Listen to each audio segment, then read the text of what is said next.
What you are about to hear is not coincidence. It is not random, and it is not accidental. Something older than logic, deeper than thought, has drawn you to this moment. And before we go any further, I want you to understand this clearly. There are stories moving inside you that did not begin with your own life, yet somehow they have found their way to you, asking to be seen, to be understood, and perhaps, finally, to be resolved. There are pains you never personally lived through, yet you feel them as if they belong to you. A heaviness in the chest, a quiet sorrow that surfaces without warning. These are not memories in the usual sense. They are inheritances. Emotional patterns passed down through bloodlines, griefs that were never fully spoken, choices made long before you were born, yet made in your name.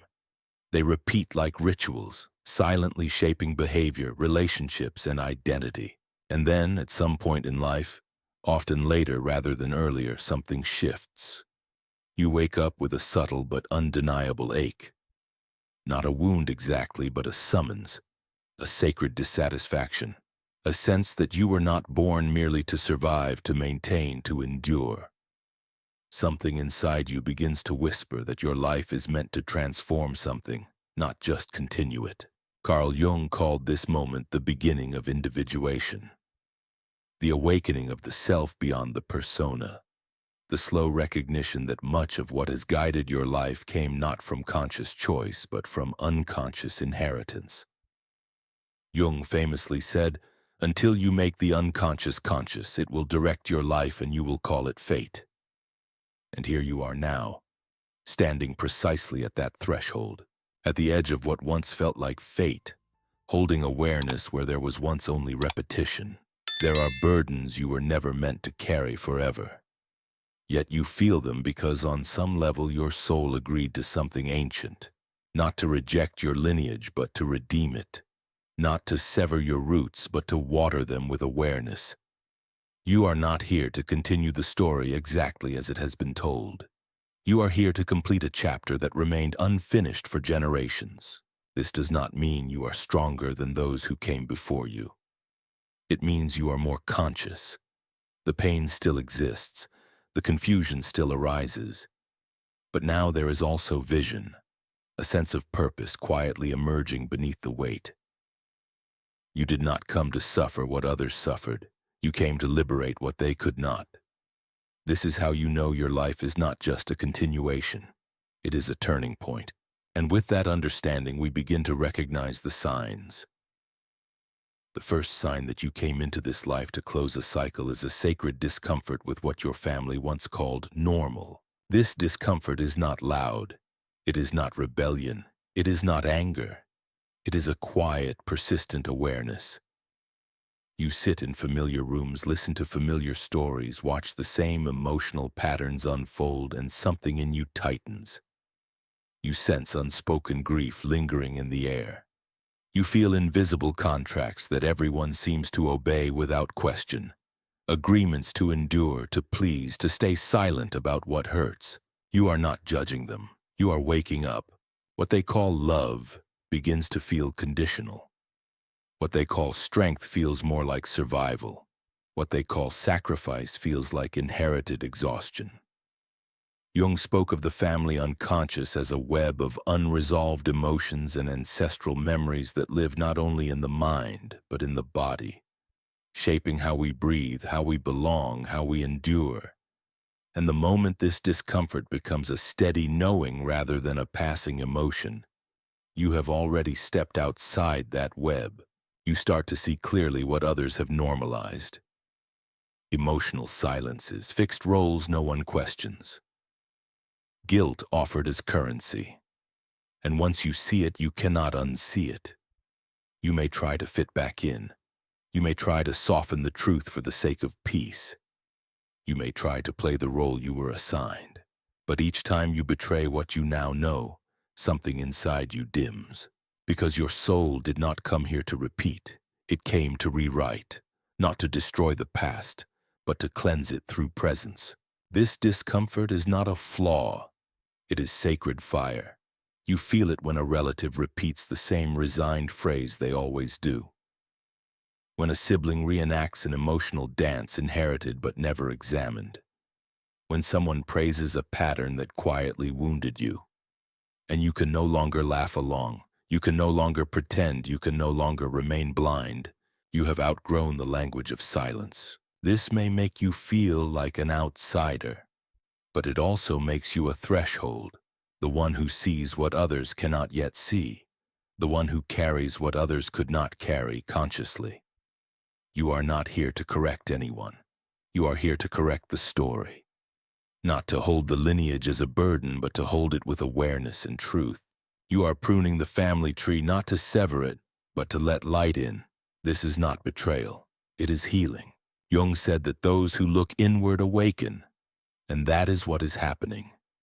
You are awakening not only for yourself, but for those who came before you and those who will come after you. You are the hinge between wound and wonder. The quiet revolution that does not reject its roots but releases their pain. You are the moment when the cycle begins to loosen its grip. And this is only the beginning.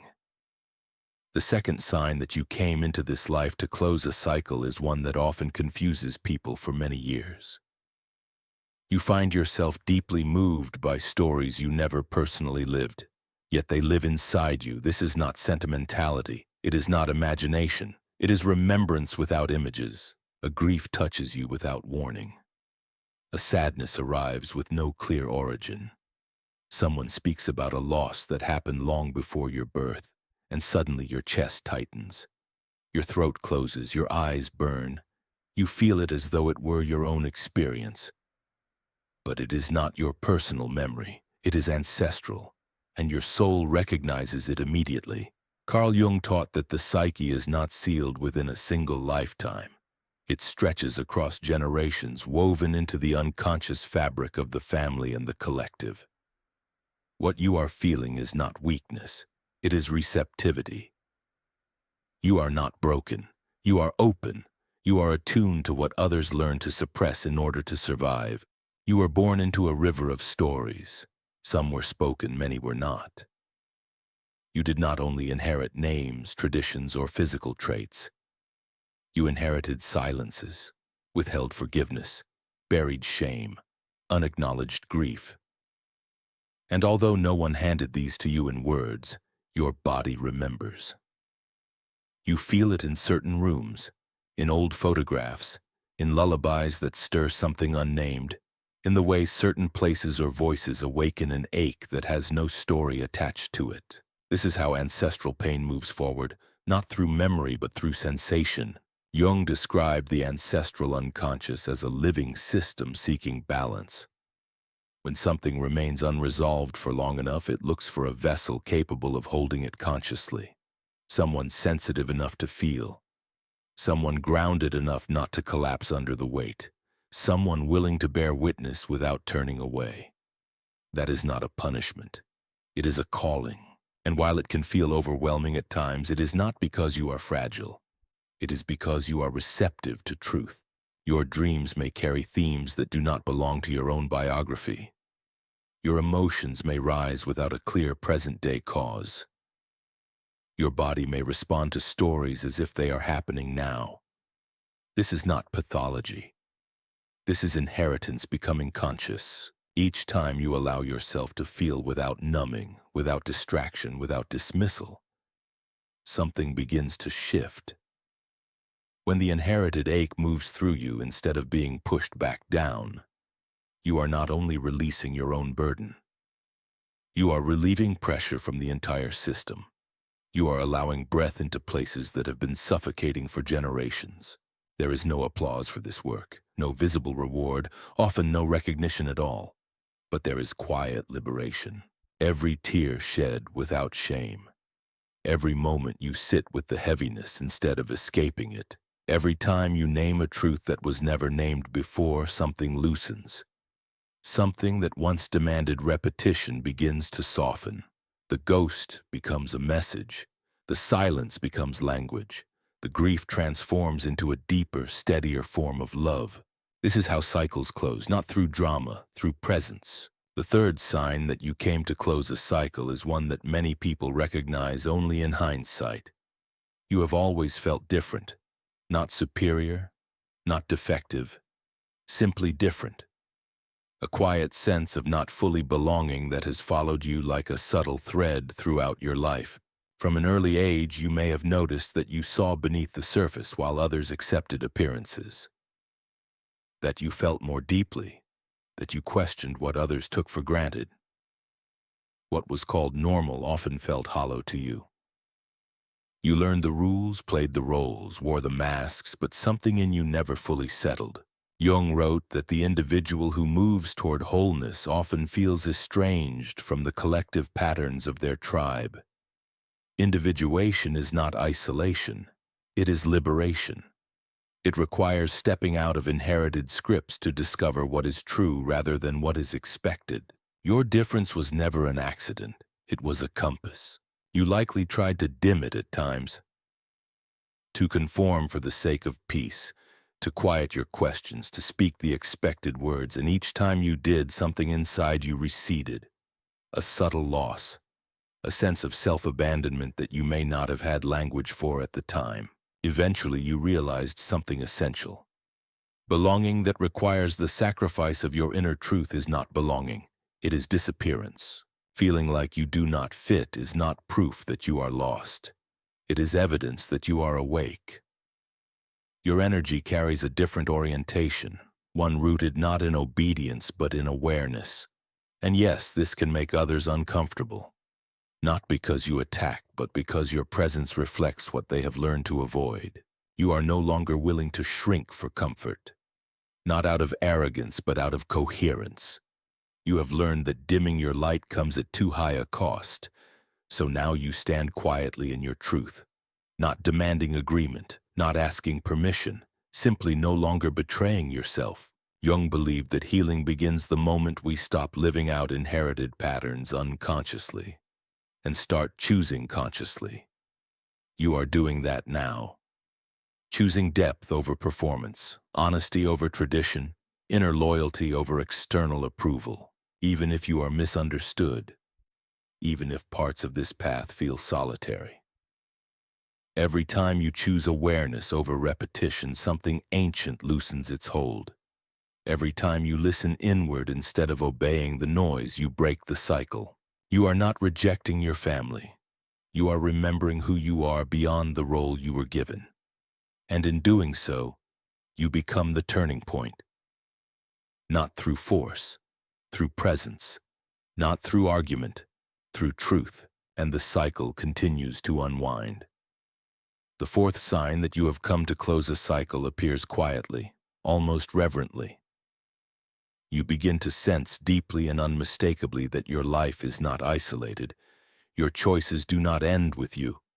They ripple backward into the soil of your ancestry and forward toward those who are not yet born.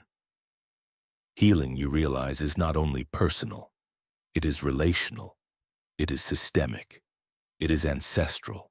Carl Jung spoke of the collective unconscious, but he also understood something more intimate. When an individual transforms consciously, the entire field shifts. At first, you may have believed that your boundaries, your truth-telling, your decision to step away from certain dynamics were purely personal. But over time, you felt it, a subtle release, as though something deep within the family structure was loosening. When you say no where others always said yes, something changes. When you refuse to participate in patterns of silence, appeasement, or emotional distortion, you are not just breaking a habit. You are releasing a contract that may have been signed generations ago. You are no longer carrying the weight of countless unspoken agreements made by those who had no voice, no choice, no safety. Your actions become ceremonial, even when no one witnesses them. Each aligned decision becomes an act of remembrance and release. You stop moving from urgency or rebellion and begin moving from clarity. You speak not to control, but to be free. You do not burn the roots, you tend them differently. Jung once said that one of the most powerful ways to heal the past is to live authentically in the present. You begin to understand this not as an idea, but as a lived truth. You no longer chase recognition. You carry resonance. You feel the texture of fate changing in your hands. Old emotional postures soften, long-held tensions dissolve, and you recognize the shift not in applause but in peace. The fifth sign that you have come to close a cycle arises as a quiet but persistent urge to cleanse. This does not begin with your surroundings. It begins within your psyche. A need to release what no longer holds truth. Beliefs inherited without examination. Roles assumed out of guilt. Attachments sustained by fear rather than love. Carl Jung taught that what remains unconscious will eventually manifest in our lives. And now, you are no longer willing to carry what has never been questioned. Certain conversations feel heavy. Certain relationships feel distant. Not because they have changed, but because you have. Your discernment sharpens. You no longer cling out of habit. You no longer stay out of obligation. You begin to ask quietly and honestly, is this mine? And when the answer is no, you let go. Sometimes it looks like releasing objects. Other times it looks like releasing expectations, choosing silence over explanation, rest over proving, distance over self-betrayal. This cleansing is not rejection, it is integration. It is the act of standing before what you have carried and saying, I see you, I honor you, but I no longer need to carry you forward. It can be painful. Empty spaces appear. Silence settles. But these spaces are not voids. They are thresholds. They are the womb of your next becoming. You are not shedding your past to escape it. You are shedding to remember your essence. To return to what was always there beneath survival, beneath performance, beneath inherited obligation. Each release is an act of reverence for yourself, for your ancestors, for those who will come after. The sixth sign that you have come to close a cycle is perhaps the most courageous. You have chosen to keep your heart open after disappointment, after betrayal, after loss. You did not harden completely, you did not turn to stone, you allowed yourself to feel. Not because you were naive, but because you were awake. Jung taught that transformation does not occur when we armor ourselves against pain, but when we refuse to let pain unconsciously shape us. You chose softness with awareness. You chose vulnerability with discernment. You understood that numbness protects, but it also imprisons. And so you let yourself grieve. You let yourself love again. You stayed present where others shut down. This openness is not weakness, it is mastery. By remaining open, you broke a pattern